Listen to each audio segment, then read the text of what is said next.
जन्म शताब्दी पुस्तक माला 58 डे 4 पाठ पूजा का दर्शन और अर्थ भी समझें। आइए परम पूज्य गुरुदेव वंदे माँ के सानिध्य में इस देव्य आत्मा के अध्ययन को, स्व के इस अध्ययन को गहरा लेकर चले। एक गुरुकुल जहाँ इस पृथ्वी के सारे बच्चे सीख रहे हैं, सारे देव ऋषि ब्रह्म ऋषि हैं। परम पूज्य गुरुदेव हमें ये स्वाध्याय, ये सत्संग, उनका ये प्रवचन ऐसा जैसे मानो लाइव चल रहा हो। हम नेत्र बंद करके इस भाव को गहरा जी लें कि हमारे सामने ही गुरु सत्ता बैठी है और गुरुदेव प्यार से हमको समझा रहे हैं, सिखा रहे हैं और केवल स्व का अध्ययन हो रहा है, केवल आत्मा का अध्ययन हो रहा है। कोई परचिंतन, कोई और भावना कहीं पर भी नहीं है। कोई परचिंतन आएगा तो उसे गुरु चरणों में रखते चले जाएंगे, मानसिक रूप से जप करते रहेंगे। पिछले स्वाध्याय में इस किताब में गुरुदेव ने बताया कि हमें भगवान से प्रार्थना क्या करनी चाहिए। हम भगवान का काम करें और भगवान का नाम लें।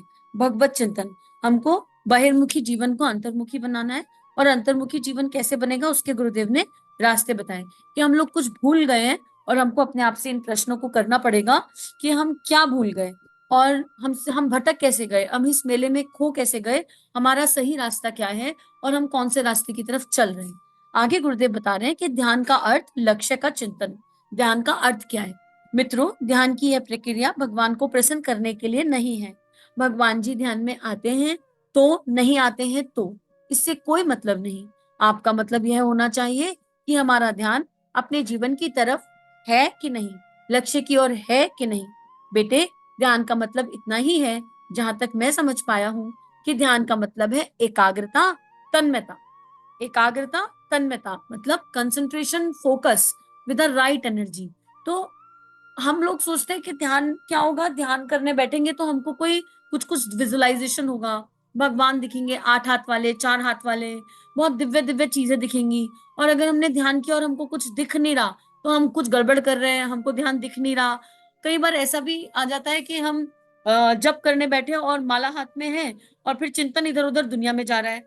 तो जप और ध्यान एक प्रक्रिया है, एक साबुन है जिसके माध्यम से हमको स्वयं की सफाई करनी है। पर वहां पर यह आशा अपेक्षा नहीं होनी चाहिए कि हमको सूक्ष्म की दुनिया की खूबसूरती या सूक्ष्म की दुनिया में कुछ कुछ दिखने लगेगा और उस दिखने के आधार पर हम चिंतन करें। कुछ अच्छा दिखा तो आज बहुत खुश हो गए, कुछ गलत दिखा या ऐसा दिखा जो हमारे मन को अच्छा नहीं लग रहा तो हम डर गए। हमको इस तरह नहीं जाना है। हमको जब ध्यान करने बैठे तो अपने लक्ष्य का चिंतन करना है। तो अपने आप से प्रश्न करना है कि मानव जन्म मुझे क्यों मिला है, क्या कारण है, मैं कौन हूं, मैं क्या हूं, मुझे ये मानव जन्म क्यों मिला, ये हमारा लक्ष्य होना चाहिए। तो जब हम जप करें तो हम भीतर झांक कर देखें कि इस मानव तन में ऐसी कौन सी वृत्तियां हैं जो ना होने योग्य हैं, जो पशु समान है, जो मानव देह में भी हमें नर पिशाच बनाती हैं। उन वृत्तियों पर जप रूपी साबुन घिसेंगे, फिर उनके जड़ के कारण तक जाएंगे कि वो वृत्तियां जन्मी कहाँ से, उनका जन्म कहाँ से हुआ। ईर्ष्या से हुआ, अहंकार से हुआ, मोह से हुआ, लोभ से हुआ, कौन से विकार से हुआ। फिर वो लोभ, मोह, अहंकार वो कहाँ से आ रहे हैं, उनकी मैपिंग करके देखेंगे। लोभ है, इनसिक्योरिटी की फीलिंग से लोभ आ रहा है, या बच्चे से बहुत ज्यादा मोह आसक्ति से लोभ आ रहा है, या भविष्य के डर से लोभ आ रहा है। हम हर चीज की जड़ पे मैप करके देखेंगे और फिर उसकी जड़ पर काम करेंगे। अच्छा, फिर हम स्वयं को बताएंगे कि ये लोभ तो मेरा है ही नहीं, आत्मा का प्रकाश तो स्वयं प्रकाशित है, ये लोभ तो किसी मिथ्या एनर्जी से आ रहा है, मतलब अपने आप को देह मान लिया, अपने आप को शरीर मान लिया, इसलिए लोभ आ रहा है। तो हम जब जप करें तो इस भावना से करेंगे। फिर जप को उपासना में बदलना है। जब हमने जान लिया तो नाली की सफाई हुई, अब हम भगवान से प्रार्थना करेंगे। उपासना सही तरीके से हमने धारणा करी गुरु सानिध्य में बैठकर। अब उपासना से ये भावना कि ये जो जड़ है, इस जड़ पर वो प्रकाश जा रहा है, हमें अंदर जड़ मिल गई, उस जड़ को और गहरा खोदेंगे और गहरा खोदेंगे और वहां अपने इष्ट का प्राण लेकर जाएंगे सांसों के माध्यम से। अगर गायत्री मंत्र करते हैं तो गायत्री मंत्र के अक्षर, वहां उन गायत्री मंत्र का दिव्य प्रकाश अपने अंतःकरण में, अपने अंतस पर, उस हिस्से पर जाकर उसको स्पर्श कर रहा है और उसको कंटिन्यू बार बार छू रहा है, बार बार। कल गुरुदेव बता रहे थे ना, रगड़ना, घिसाई, ये पत्थर पर भी बार बार घिसाई करो तो निशान बन जाता है।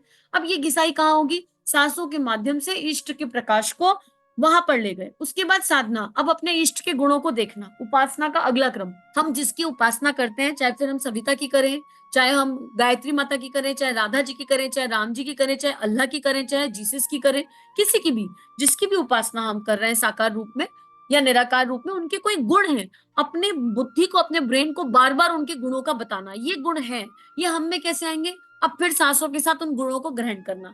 हमारे इष्ट के दैवीय गुण हमारे तीनों शरीरों में स्थापित हो रहे हैं, इस धारणा को करना और फिर पूरे दिन चेक करना हमने कौन कौन सा ऐसा काम किया जो उस गुण के अनुरूप था, कौन कौन सा ऐसा काम था जो उस गुण के अनुरूप नहीं था। ये एक्चुअली उपासना की प्रक्रिया है, ये एक्चुअली ध्यान की प्रक्रिया है।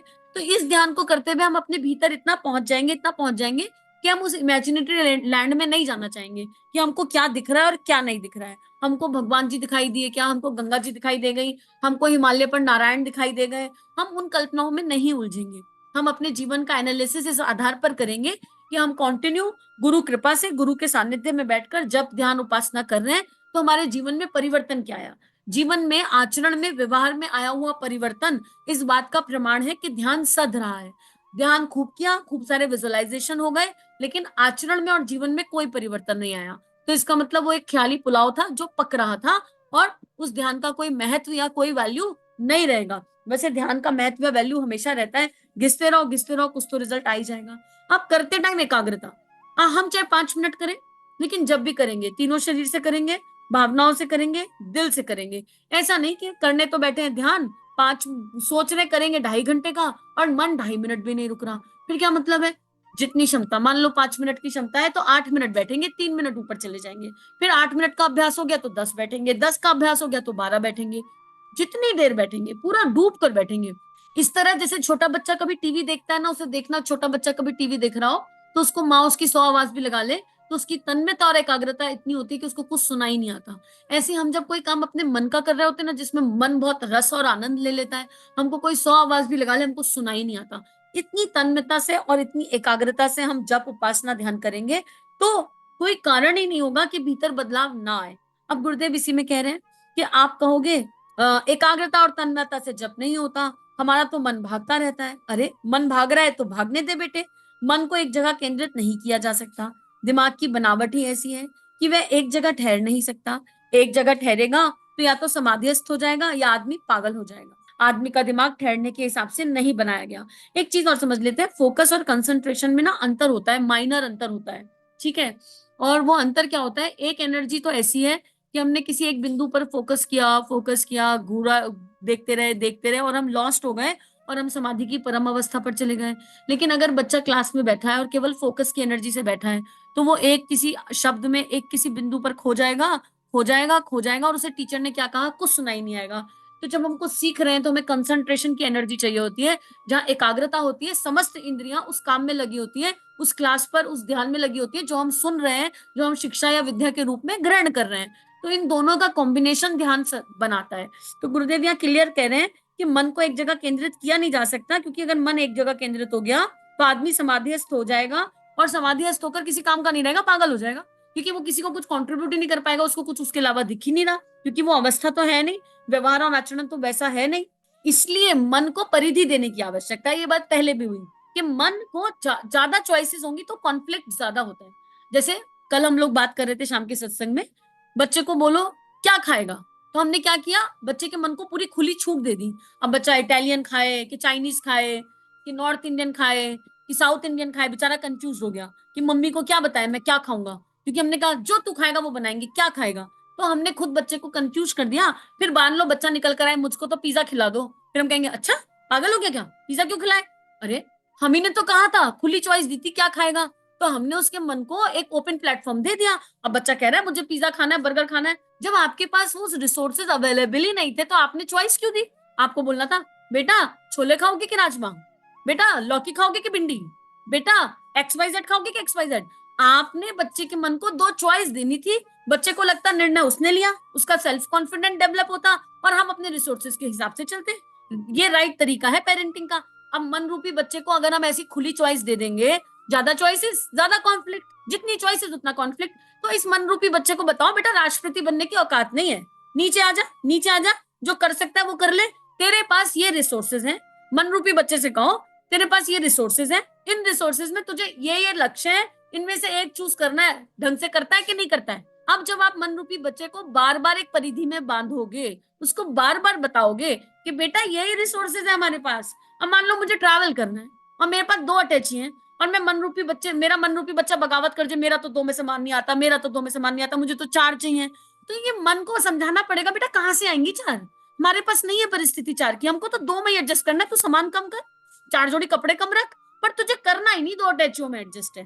तो जब हम मन को बार बार समझाएंगे तो मन करता है। देखो, ये मन जहां परिधि में बंधा होता है वहां ऑटोमेटिकली सही बिहेव करता है। जैसे गुस्सा आया, अब अगर ये गुस्सा आता है और मन को परिधि पता है कि मैं अपने प्रिंसिपल पर गुस्सा नहीं कर सकता, मैं अपने बॉस पर गुस्सा नहीं कर सकता, बच्चे और वाइफ पर कर सकता हूँ, मन को पता है, ठीक है, कि हम कहाँ कर सकते हैं, तो ये अपनी परिधि के अनुसार बिहेव कर रहा है।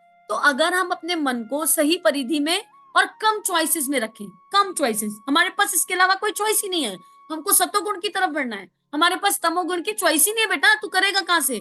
और अपने आसपास उन रिसोर्सेस को हटा दे। अब मैं संकल्प लूं उसको प्याज नहीं खानी, तो मैं पहले घर से प्याज हटाऊं ना, मैं घर से प्याज हटाऊं।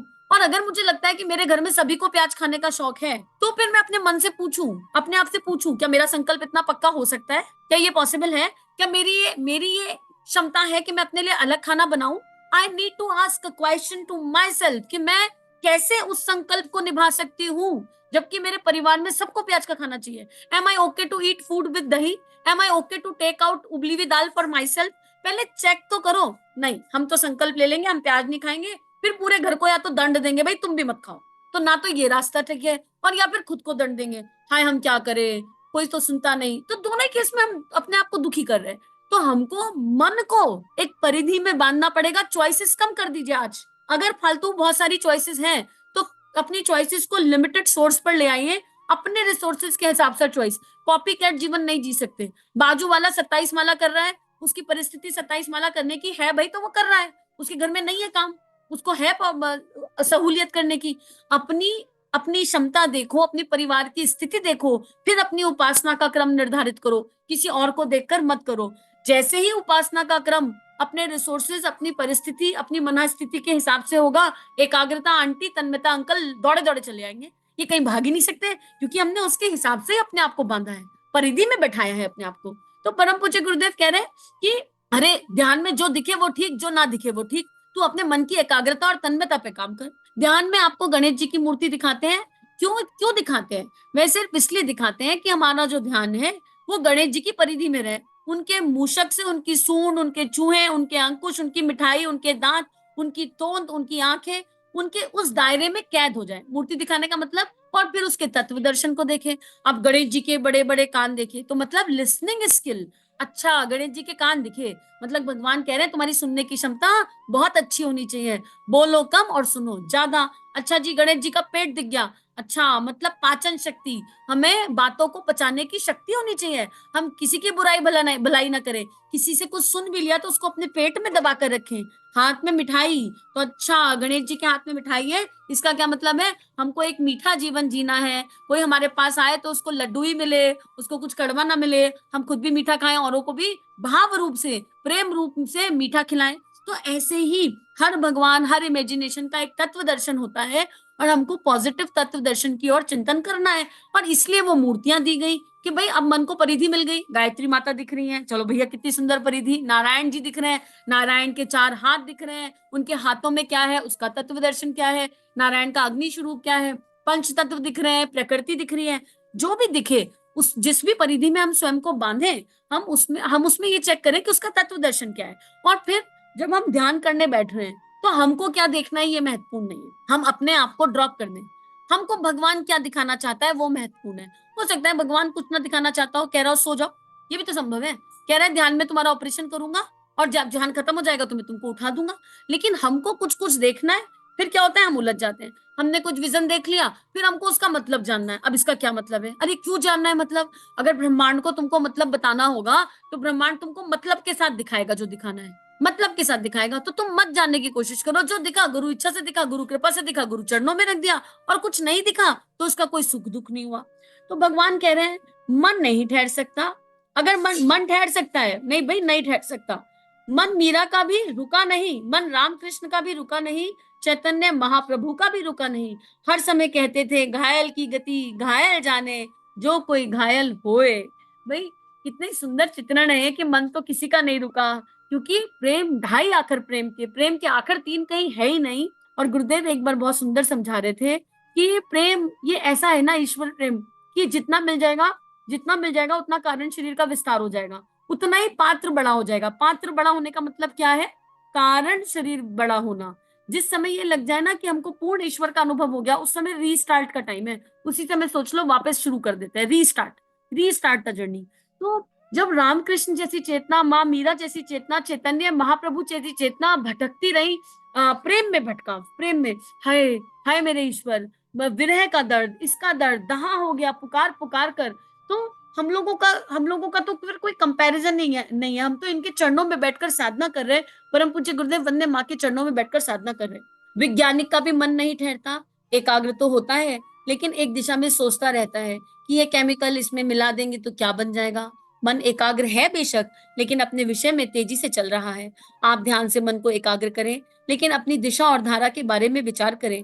हमारा जीवन कहाँ चलना है, हमें क्या बनना है, कहाँ जाना है। अपने लक्ष्य के संबंध में जिस समय आप एक ही विषय पर विचार कर रहे होंगे, आपका चिंतन मनन तन्मय होकर चल रहा होगा। जीवन लक्ष्य महानता प्राप्ति के बारे में आप प्लानिंग कर रहे होंगे। मैं समझ लूंगा कि आप ध्यान में हैं, समाधि में बैठे हुए हैं। इतनी खूबसूरत डेफिनेशन समाधि की। अपना लक्ष्य निर्धारित करें और फिर हर पल हर क्षण लक्ष्य का चिंतन, और लक्ष्य कैसे प्राप्त होगा इसका चिंतन। इसके अलावा और कोई भाव नहीं, और कोई विचार नहीं। फॉर एग्जाम्पल, दो तरह के लक्ष्य होते हैं, शॉर्ट टर्म गोल और लॉन्ग टर्म गोल। अभी मेरा शॉर्ट टर्म गोल अगर मान लो खाना बनाना है या कोई प्रेजेंटेशन बनाना है, तो मुझे अपने शॉर्ट टर्म गोल पर खाना बनाने पे पूरा चिंतन केंद्रित करना है। और खाना क्यों बनाना है? इसलिए नहीं कि लोग तारीफ करेंगे, क्योंकि ये तो मेरा लक्ष्य था ना। मेरा लक्ष्य था प्रेजेंटेशन बनाना, इसलिए नहीं कि प्रेजेंटेशन सुनकर बॉस खुश हो जाएगा और प्रमोशन दे देगा। नहीं, मेरी आत्मा का ये लक्ष्य है, तो मुझे इस लक्ष्य को अपनी समस्त शक्तियां लगाकर अपने ईश्वर को अर्पित समर्पित करके इसको पूर्ण करना है। इसका परिणाम भी मेरा ईश्वर जाने। इस भाव से अपने लक्ष्य को करें। अब हमारा लक्ष्य खाना बनाना है, लेकिन मन तो कह रहा है कितना कंटाल का काम है, इतनी गर्मी हो रही है, पसीना बह रहा है, खाना बनाओ कितना मुश्किल है। अब लक्ष्य है पीपीटी बनाना, और मन कह रहा है ये बॉस कितना क्रूअल है ना, कितना खराब है ना, इतना काम देता है, इतना काम देता है, इनने जीना मुश्किल कर रखा है। जब हमारा लक्ष्य और हमारी अप्रोच दोनों अपोजिट है, तो ये हमारा लक्ष्य कहाँ हुआ है? तो बोझ हो गया, ये तो बोझ हो गया। और अगर बोझ हो गया तो इसमें एकाग्रता और तन्मयता कहाँ से आएगी? एकाग्रता तो बैठी है बॉस की बुराई करने में, और एकाग्रता और तन्मय आंटी कहाँ बैठी है? ये तो बोझ समझ रहे हैं काम को। तो कैसे ध्यान सदेगा, कैसे मन सदेगा?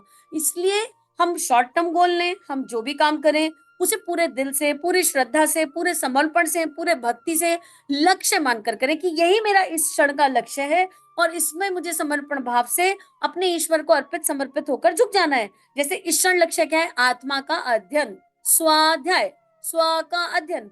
तो इस समय बस स्व का अध्ययन ही होना चाहिए। देह से कुछ भी काम करें, जितना हो सके तीन शरीर से करेंगे स्वाध्याय। नहीं कर पा रहे कोई बात नहीं, परिस्थिति।